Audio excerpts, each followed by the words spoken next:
Hello everyone and welcome to another YouTube tutorial where today I will be doing a boss progression video of sorts, and hopefully that dragon isn't going to attack us. Now we'll start off with the weakest boss in Tensura Reincarnated, which is going to be the supermassive slime. Now this isn't a boss per se, it's not a main boss, but it's still very strong. It has 200 HP and as you'll see here, it does regen quite a lot, so it's not just gonna let you kill it. It regens quite rapidly. It also deals corrosion damage, so wait, let me turn off my corrosion resistance and nullification. We'll see that it does actually deal like 40 damage per tick, which is quite a lot. It's doing quite a lot of damage to me. It's also a good way to farm up your corrosion resistance, so keep that in mind. But look at that, it already took down a whole 1000 HP. But now, of course, if you have corrosion resistance or anything of the sort, this damage is going to drop down to 0. And now the way to kill this, if you aren't strong enough to just do it yourself, is to have a weapon with severance or have some way of obtaining severance, like for example through absolute severance. Now you just coat your weapon in it, or you, I don't know, coat Carrot the Egg in it, and boom. Yeah, that was a that was a bit strong. But yeah, basically just kill it with severance. Severance is really good, and it's going to be very useful for basically all the future bosses as well. It's honestly very important because all of the bosses have insane regeneration. Also, one thing I did forget to mention is that from supermassive slimes, you get slime cores, which are these tiny things here. And those things you eat in order to... you eat with absorb and dissolve to either become bigger or smaller as a slime. So you can eventually reach human size. Alright, next up we have Shizu. So, Shizu spawns with 60 HP. And she is not that strong in and of itself. Alright, so once you find a Shizu, and she has a chance to spawn basically anywhere, you're just gonna want to hit her once. Actually, let me first turn off my flame and fire resistance. And we're also gonna turn off infinite regen through command so I can turn it on if need be. Now, this was probably a bad spot to spawn Ifrit in because it is like an ice thing. And, you know, once again, we're here. But yeah, Ifrit does deal a lot of damage. It already dealt 1200 to me. And since I don't have flight or anything of the sort, I can't really go up to him. We're gonna take gravity flight instead of gravity field. But yeah, so what I would recommend for this fight is to definitely have a good regen of sorts, and to have a weapon that can actually damage Ifrit, because he as a spirit has physical attack resistance, which means that all damage that you deal to him is going to be basically blocked completely. But yeah, what I would recommend for him is to do enough damage to actually kill him. As you can see, I'm using Moonlight here, which is a very, very powerful weapon, and I am dealing 0 damage to him. This is actually perfect. Alright, I'm just gonna go into creative mode so I can show you guys how this actually works. Now, Shizue is supposed to spawn as an otherworlder, and what this means is that they can spawn anywhere. I would recommend like increasing their spawn rates by a bit. But yeah, when it comes to Ifrit, he has really good damage negation, so what you're gonna need is something that can ignore that, like for example Demon Lord Haki Magical Coat. Now you're gonna see once I use this, it should deal a bit more damage or not. Alternatively, you can always use Severance. Severance is really good, really good. Or you can use Severance Coat, or you can use anything like that. Like for example, magical weapons are also going to work. But yeah, basically weapons that have the trait magic or holy weapon on it are definitely going to work. But this time we're gonna give ourselves the engravement magic weapon, which means that we're going to do magical damage, and Ifrit does not have a resistance to this. Now, look at this. Before, we only did 1 damage, and this time we can actually one-shot it. That is just the difference that magic and holy weapon engravings do. They just let you deal so much more damage. Next up, we have the Orc Lord. Now, these guys are going to spawn in deserts, and for that, we're going to go into a desert. Alright, so, here, there is a certain percent-based chance for an Orc Lord to spawn instead of an Orc. So every time an Orc spawns, naturally, from the world, it's going to have a chance to instead spawn as an Orc Lord. And now once you eventually find these guys, basically these are Orcs and they have a chance to spawn as an Orc Lord instead, which is going to allow them to eventually evolve into an Orc Disaster. And the way this works, by the way, is that you have to feed it, or you have to allow it to feed itself, I guess. So once it spawns, it's gonna have its own little soldiers around it, and it's gonna start attacking anything that exists. Now, nearby orcs are also going to follow it, I believe. They're gonna be inflicted with the rampage effect, and they're just gonna start attacking whatever. Now, we're gonna need analytical appraisal for this. Analytical appraisal is gonna allow you to see how much EP the Orc Lord has if you have more than it. And every time it kills something, it specifically, by the way, it will gain more magicules or EP. Now, obviously, there's an optimal way to do this. You would go, like, find a few night spiders or whatever, endow all of them so they get much stronger.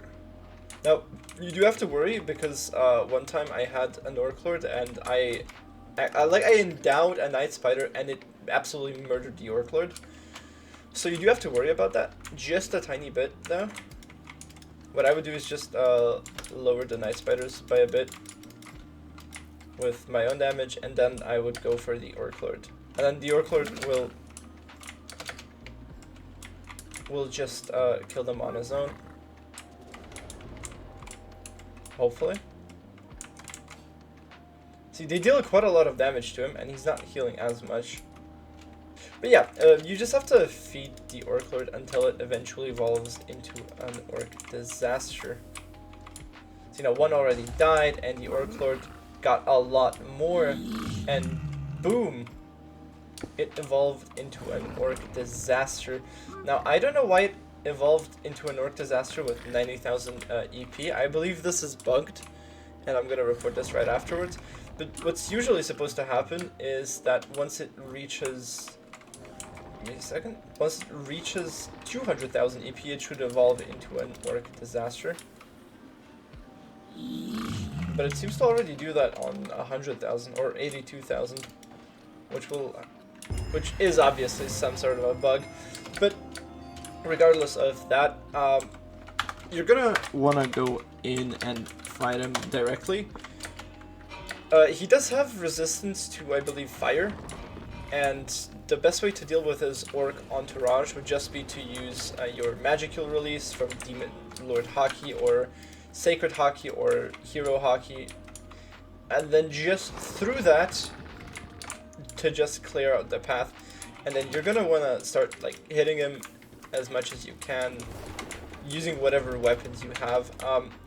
Now, he is a pesky little bastard, and what this means is that he's gonna heal quite a lot. So for every piece of damage, it's going to heal right back, because he has insane healing. So once again, you're gonna have to resort to Severance from whatever source you can get it. Now I do have Moonlight with Severance, so we're gonna use that. But basically, you just lower it enough. You just have to kill its entourage, because it will use nearby orcs to heal itself, which is why you have to kill everything around it, because otherwise you're just gonna be in this never-ending battle. Now you may notice that it's like at 50 HP here, and now it's healing more and more and more, because all of this damage was not from Severance. And then eventually, once you get strong enough, or you get corrosion resistance, this is also a great way to farm your corrosion resistance, by the way. You just go in for the kill shot with your severance weapon, and boom, it falls down. Now from this, you are going to obtain a few cool items. The first of which is a meat crusher. Now this weapon is two-handed, and it is really strong, especially when used with two hands. 26 damage is nothing to scoff at, especially when you pair it with actual damage and stuff. Next up, you have an Orc Disaster Head, which is just a trophy, but it does look pretty cool. You can also put it on your wall if you're that type of person. Look at that, real cool, real cool. And then next up, you have the Royal Blood, which you do use to become, I believe, an Orc Lord in the Orc Evolution line. Next up, from bosses, here we will talk about the next boss, which is Charybdis. Now Charybdis can be spawned through this by obtaining this Charybdis core, and this you obtain by finding a Charybdis cave. Now this is what Charybdis cave would look like. Locate structure Tensura Charybdis cave. It's only 3,000 blocks from here, no biggie. This cave is going to be quite large. You're also going to be able to see it on the map as this big stony outcrop,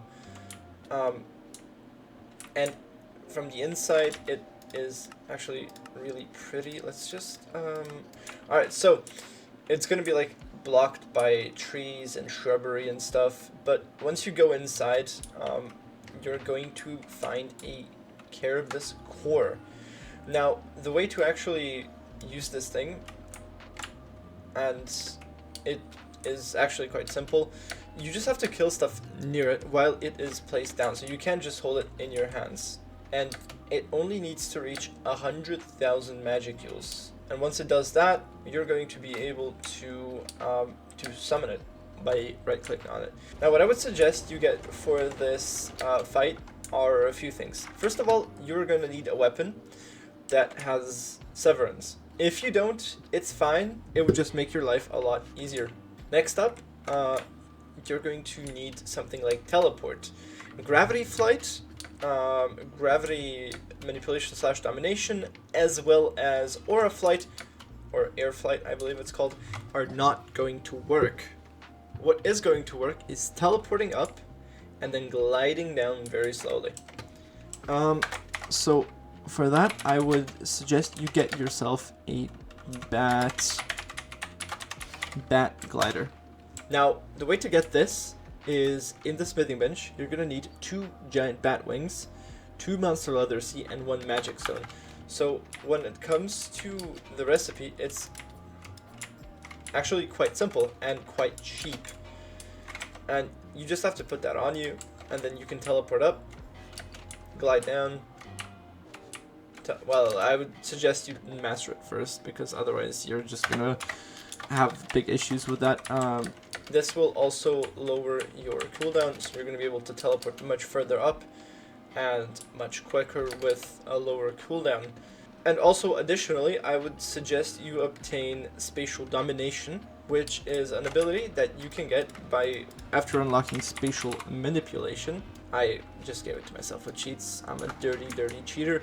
And specifically, what you should get from Spatial Domination is this ability called Dimension Ray. Now, this is the strongest obtainable spatial attack, I believe, because it is in and of itself on the ultimate level skill-wise, and it's really strong, and it would look really cool if I could use it, but you have to first unlock the ability, and then after that you have to increase your mode learning to max. You have to learn it, and only after that can you actually use it. But it does 200 spatial damage per tick, I believe, which is absolutely insane. But yeah, so you plop down the Charybdis core, and then you just proceed to kill stuff around it. If you have analytical appraisal, it's also going to tell you how many existence points it has, and all you have to do is kill nearby mobs. Now this is a bit hard with metal slimes because they're absolute douches. Oh, this thing has 200 fucking thousand EP. Jesus. And boom, the Charybdis core now has 100,000 existence points, and all you have to do from here on out is just right click it, and it's gonna be here in a second.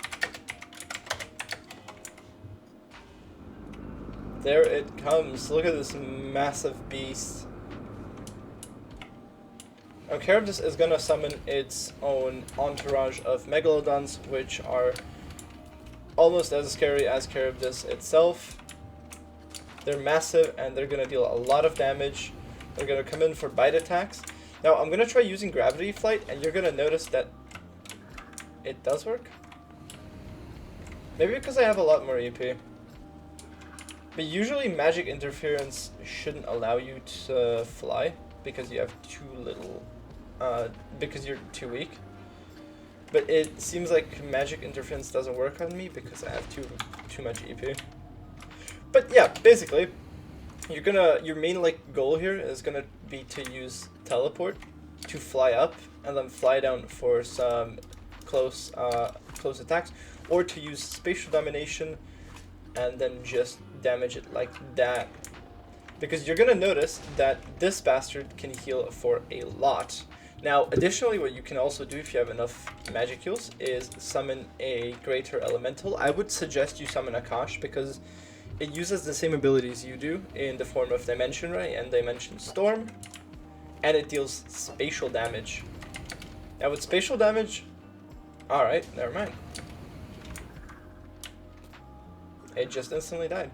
But yeah, this is one way you can do it. If you have Severance, you can also use that to just instantly melt it. If you have a strong sword like this, or if you can even hit it. I couldn't. I believe since this is a massive creature in size, it also has a certain amount of physical ignore for damage. So all physical attacks are going to be lowered by a ton. So that's why this sword, even though it can one-shot basically all of them, is not going to do anything. These attacks are especially strong, and what I would suggest is that you get multi-layered barrier. It's really going to help, trust me. You can summon Akash again. The multi-layered barrier is going to help you if you have, I'd say, 1000 plus HP. Fly up, hit it with some Dimension Rays, fly down, hit it with some Dimension Rays. As long as you're doing spatial damage, you're going to be A-okay. But the second you stop is the second you're going to notice that you can't do anything to it. Many people are gonna try to beat Charybdis at the start. You're not gonna win. You have to have a certain amount of HP, magic heals, regen to even survive some of its attacks. Like that massive laser, it deals tons of damage. Outside of that, it also shoots you into the air like a trillion billion kilometers, which is always annoying. I think my bad glider got broken.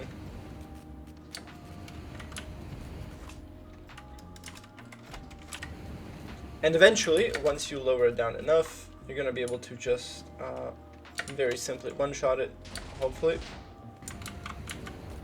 Boom!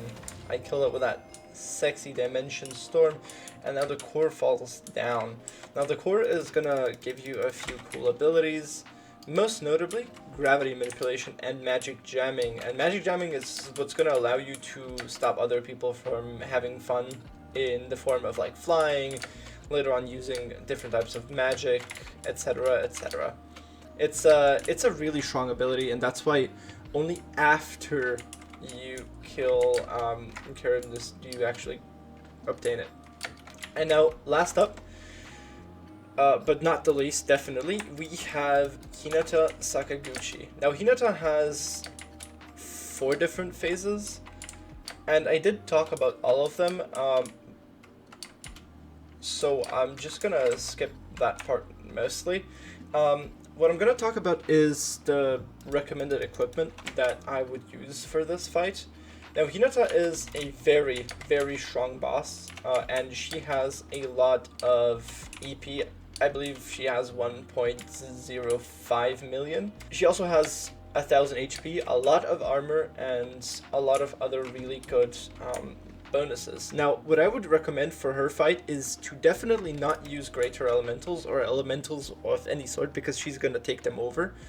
What I would recommend is for you to use body double. Now, body double is really strong, and body double is going to allow you to create a clone that has the same armor and weapons as you, but it also has all of your like modifiers, like for example HP, damage, etc, etc, etc. So it's gonna allow you to double or even triple or quadruple your damage output. Basically, what I would recommend is that you get some abilities that are going to allow you to ignore dodge, and to reduce like immunities to resistances and resistances to nothing. So abilities that do this would be like Magic Aura, Demon Lord Haki, Sacred Haki, and then unique skills like Absolute Severance, and Mathematician does that as well, Commander, and probably a few other abilities. Now, alternatively, if you have Gluttony, you can just melt her down. Absolute Severance is going to allow you to do some really good damage. If you're a true hero and you have unpredictability, it's going to allow you to get some really good hits on her, because she's actually pretty weak to that. Demolish her completely. Now I'm going to create like 2 clones, and these guys are going to really help me out, and you'll see in a second. This is Hinata. I would also recommend that you just remove magic overall from your presets, because you cannot use it. You also cannot fly or teleport, unless you're me, I guess. It would appear that we have frozen down by just a bit. I'm not going to use this, I'm going to use this. Alright, so we're going to create some clones, and from here on out, we're just going to spawn in a Hinata. Now, if you have any type of spatial attacks, it's going to allow you to go through Hinata's fault field. Now, I would also suggest that you have some really good healing and stuff here, because all of these guys are going to hit like hell.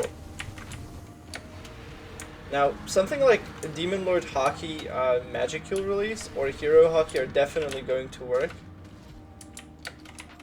And this will put Hinata into her second form, which is just going to have her be using her her sword skills and stuff. She is ignoring most of my attacks quite well, but once we do Absolute Severance Coat, she's not going to be able to ignore them anymore. And this will eventually, once she gets to 500 HP, this will put her into her third form, which is going to have her use multiple different abilities. It's going to have her use her Holy Armaments, as well as the Moonlight Sword, which is instantly going to pierce any barrier it touches. And apparently she did use Disintegration on me, and I didn't notice, which was just unfortunate. We're gonna actually turn on Spiritual Attack Nullification to just get the fuck out of here, hopefully, before she wrecks my ass.